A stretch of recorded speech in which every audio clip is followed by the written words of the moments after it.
Assalamu alaikum everyone, welcome back to PHP tutorials. Today is our lecture number 12 and in today's class I am going to demonstrate user defined functions in PHP. In the previous lecture I have demonstrated the built-in functions inside PHP and I have also demonstrated what functions are.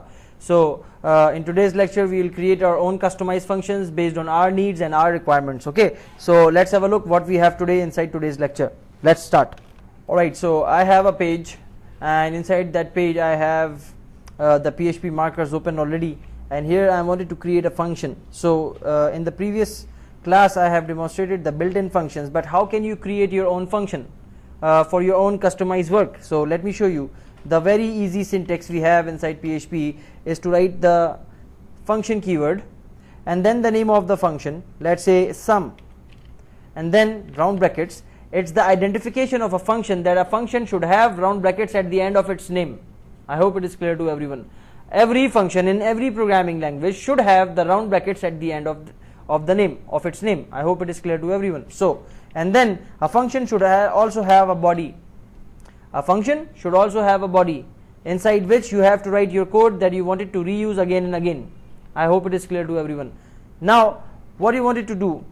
A function is used to create a dynamic code. So if I write here some hard-coded code, then it will not give me a lot of benefit. So what you can do, you can assume that you have this type of data. Let's say if you wanted to add two numbers, in this particular example you wanted to add two numbers, but do you have two numbers inside this?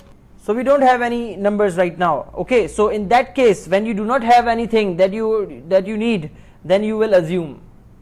Just like in algebra we do let. If we don't know the value of x, let's say, so we assume that the value of x is this.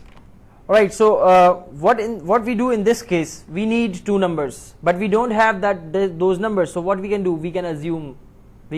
I repeat, we can assume. So if we need anything, we assume that $num1, $num2. That's it. So these are my two variables or parameters that I will take when I call this function. A function has a lifetime. A function is created, then a function is called, and then it terminates. I hope it is clear to everyone. So this is the time then where I am creating this function. I am specifying that when this function will be called, this function will ask or acquire these two numbers at runtime, the original numbers. These are my parameters. You can call it arguments also.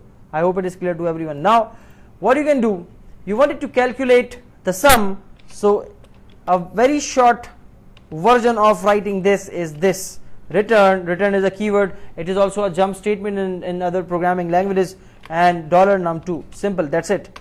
It will return the sum to this function. I hope it is clear to everyone.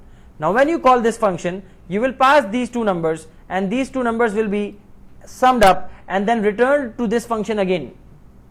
What does this mean, return? Let me show you. When you wanted to call this function, let me create here result, a variable name, and then simply write here sum of 5, 5, and then semicolon. That's it. So what you have done, you have called your function. This is calling, and this is initialization or declaration. That's the first line of the function is known as the signature. These are the professional names, and this is known as the implementation of the function. I hope it is clear to everyone. So the body of the function is also known as the implementation of the function, and the declaration of the function is also called the signature of the function. So wherever you find these names, you can now easily understood what is the signature of the function. If I say write the signature of the function, or if I say write the implementation of the function, then you can understand what I am saying. Write the body and write the declaration with these terms. Now after creating the function, we call that function. Why I have called the function like this? I have assigned this function with a variable because this function is returning the sum, and that sum will be returned and stored inside this variable. Okay, that's what the understanding behind the return keyword is. Okay, so whenever you don't want to display the result, you want it to only calculate the result, you will use this return keyword. PHP is not a strongly typed language, just like C# and Java. You do not have to mention the data type, the return type before the name of the function.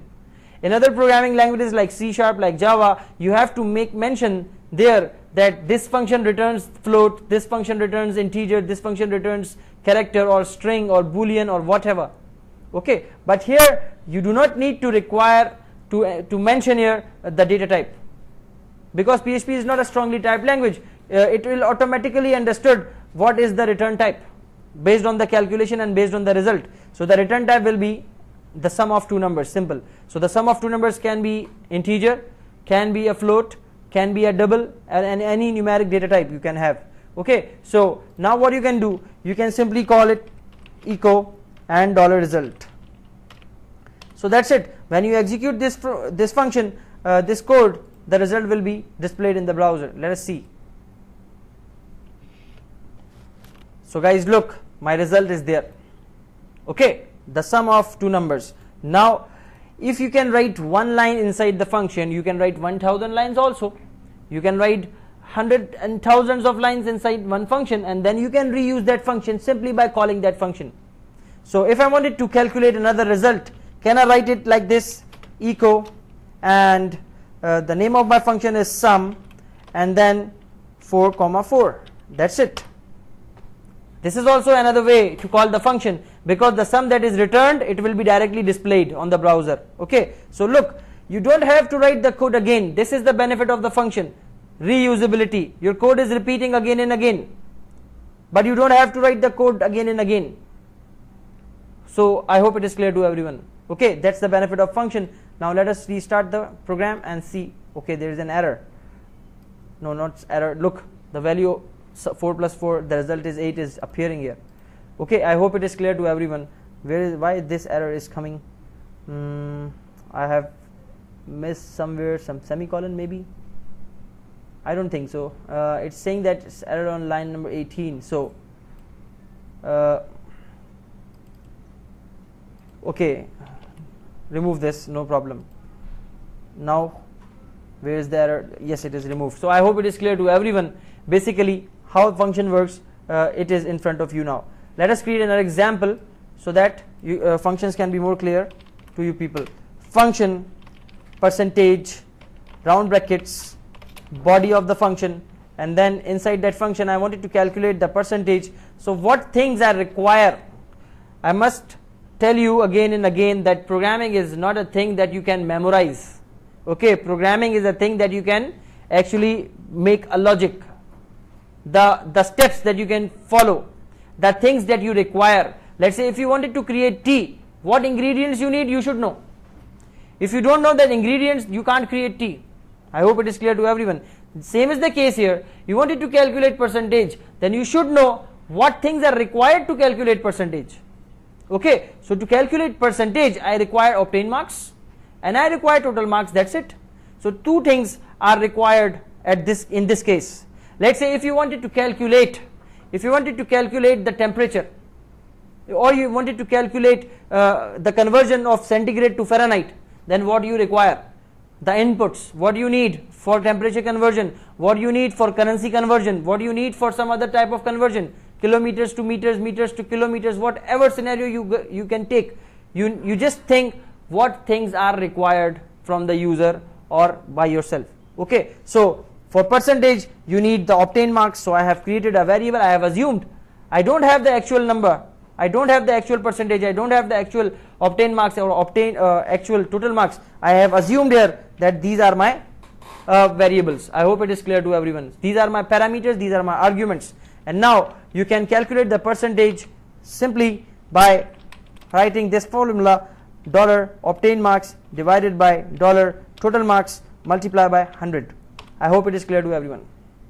Okay, so what will happen when you pass these two things? The formula will be calculated and it will return you the percentage. If you write here echo, then what will happen when you call this function? The result will not be returned, instead it will be echoed. So let's check this. You just call this function like percentage and you pass here 456 comma 500. So my obtain marks and my total marks I have passed. You don't need to write echo here because you have already mentioned echo inside the body of the function and you are not returning. So if you call this, it will display simply the percentage. Let us see and verify what's the result. So refresh. Look, 91.2 is the percentage. I hope it is clear to everyone. And same is the case now. You need to change the calculation, so copy it and simply paste it, and you can calculate the percentage of some other student by simply changing the values. You don't have to write the code again and again. This is the benefit of user defined functions. It is same in every programming language. So let us verify. Look, this is a separate, because I haven't applied break br tag, that's why it is coming together. So I hope you are understanding what is going on here. Okay, so that's all about functions in PHP. So likewise, you can create any function of any type, any length of code, doesn't matter.